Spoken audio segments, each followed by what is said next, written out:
I'm Heinbach, and it's good to have you back. What I have here is the second digital music sequencer ever made commercially, the Oberheim DS-2A from 1974. I'm not ashamed to say I bought this unit based on looks first and historical interest second. It is just a beautiful minimalist spaceship of an instrument. I did not even look at the specs. Those are pitiful by today's standards. You can control only one synthesizer with it, and there's no MIDI. That came around a decade later, so all you have is control voltage and triggers, what you use on a modular synthesizer today, for example, and back in the day too. The sequencer has a maximum length of 144 steps over 5 octaves, but that is only if you chain all 3 sequences that you can store together.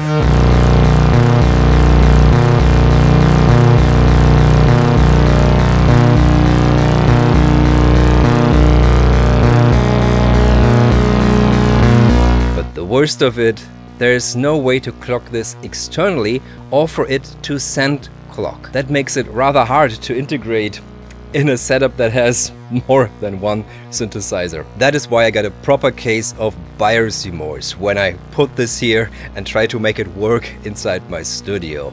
I thought I had just spent 1,200 euro on a piece of gear that might have historical interest, but not much value as a tool for my music. But I was very wrong. But before I get into why I think this is still a viable tool to make music with 50 years later, here's some history. In 1973, when Tom Oberheim released the DS2, most sequencers were analog. They used a knob to set the pitch per step and were limited to 8 or 16 steps. The most famous sequencer at the time was the Moog 960. Tom Oberheim was an ARP synthesizer dealer in the early 70s and saw that customers wanted something more. 16 steps were just too limiting, especially to a mindset that was not as adapted as we are today to loops and techno. The only other commercially available solution at the time that I know of was the EMS 256. Only 24 of these rather beautiful big instruments were made, and right now you can buy one in the Netherlands at Occidents for a whopping 15,000 euro, and that might still be cheaper than what it cost back in the day. Since the EMS was very rare and expensive, Tom set about to create his own sequencer, using his skills as a synthesist and digital electronics designer. And he created the DS2, which was released in 1973. The DS2A that you see here was released a year later, and it has an expanded step memory. Fun fact, the DS2 led directly to one of the most iconic synthesizers that we have, the SEM or SEM. This little monophonic monster of a synthesizer was originally developed as an add-on to the DS2, so people could have a second synthesizer to play along with the one that they sequenced. How do you use the DS2? First of all, you need to connect a CV source and trigger source to it. There are inputs in the back that are compatible with the standard synthesizers of the time by Moog and ARP. Usually that meant a keyboard, but there's nothing stopping you from connecting anything else. And in fact, I'm using this little analog 8-step sequencer, the Make Noise No Control, for mine. Then you connect the control voltage and trigger out to a synthesizer. I'm using the Syntrax by Erica synthesizers because this has 2 CV-ins, one for each of the 2 main oscillators. Hit load and play a line.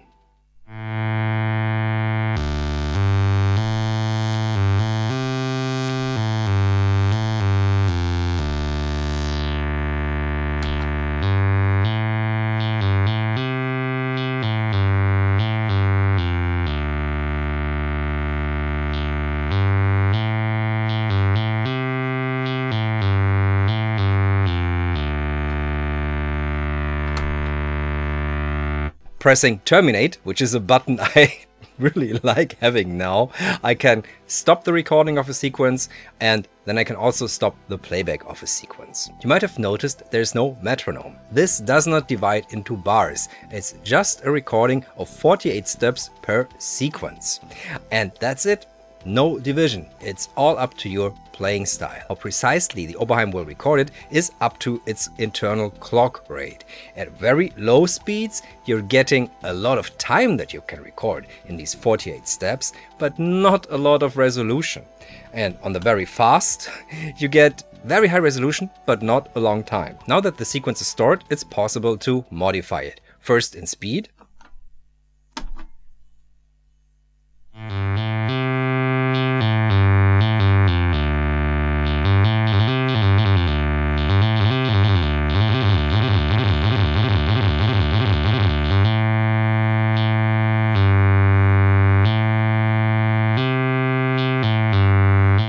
But also to transpose it to 3 different settings, which are preset with these knobs.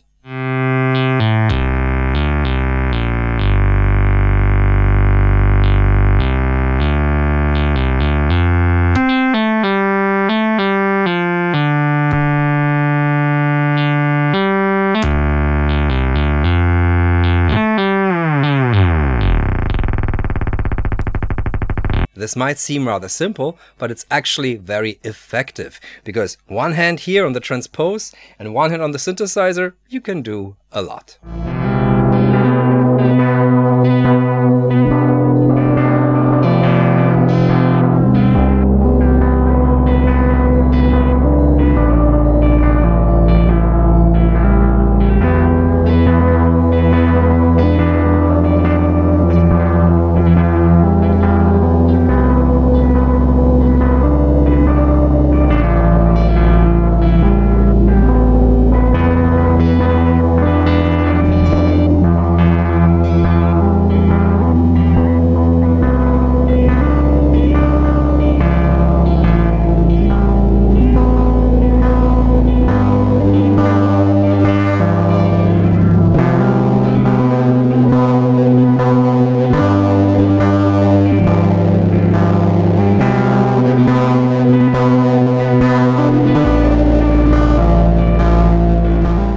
Let's punch in a new sequence and then try the step mode.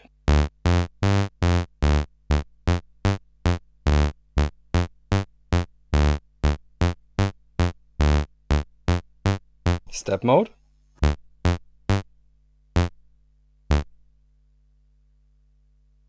Insert here, quickly load, and then terminate.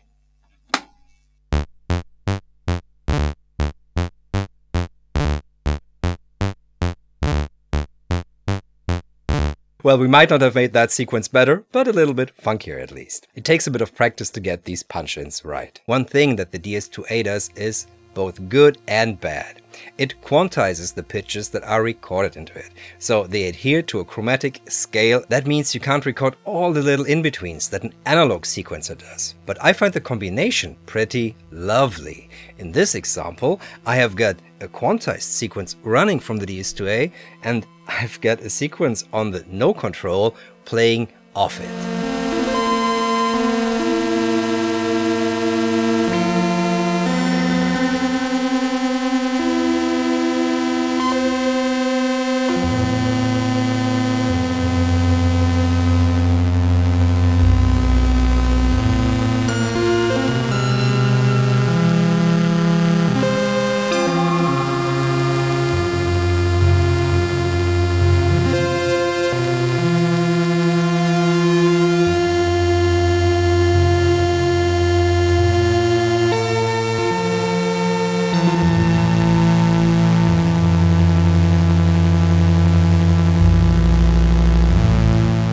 Personally really like this drifting in and out feeling that the contrast of the pitches creates. But of course, if you spend the time tuning your synthesizers and the analog sequencer, it's perfectly possible to play in tune.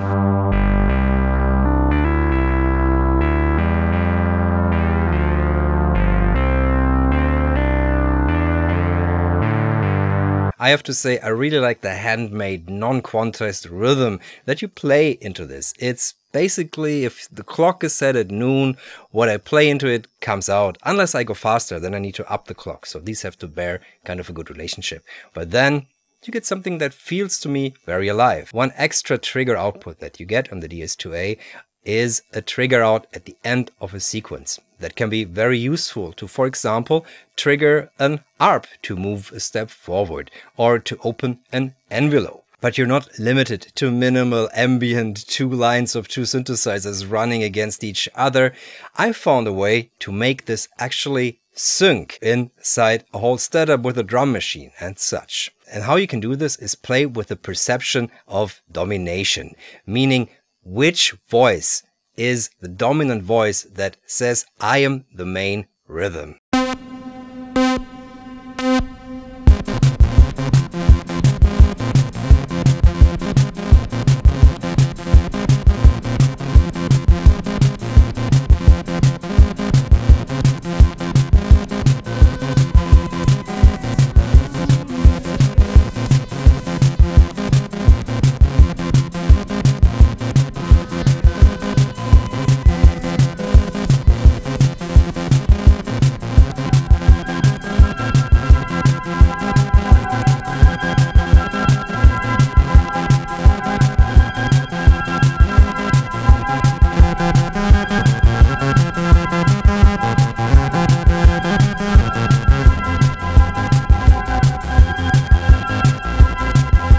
This track, which you can also find on my Patreon, as well as many more and sound packs from countless videos. And thanks for everybody who supports me there already. You are the reason I can make videos such as this.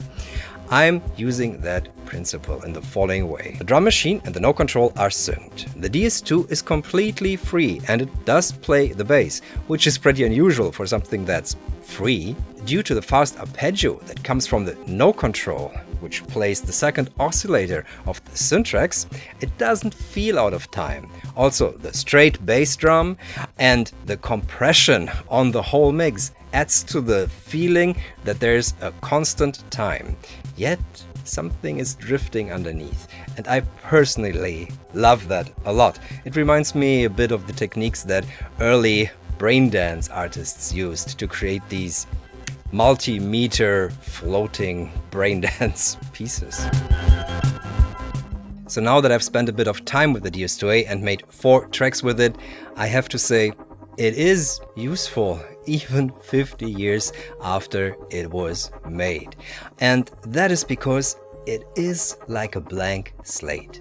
It is like when you open up your notation and there's nothing written on there, or your little sketchbook.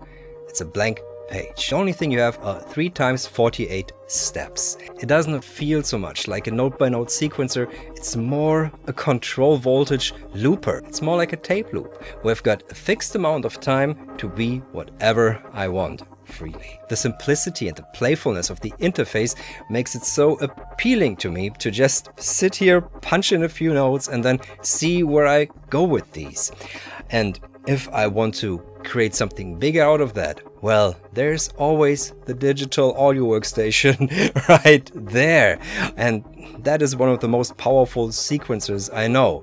And that's something that I've noticed. Every time a sequencer, a hardware sequencer, gets too powerful, I get less interested. On the computer, in Cubase, in Logic, in Live, it's so much easier to handle all the complexities if you want to go really deep and wild, for me, than with a sequencer that has maybe a tiny screen and lots of knobs. So for me at least, in sequences, less is definitely more. And I've kept only the sequencers that are super simple, like the Korg SQ1, for example. The insistence of the manual to plan out musical ideas on paper before sitting down on the sequencer is something that I can applaud, because it just feels so musical to not look at a screen, to just listen and punch in, wrong, do it again, until the feeling is right. Because there's not much of a correction that you can do.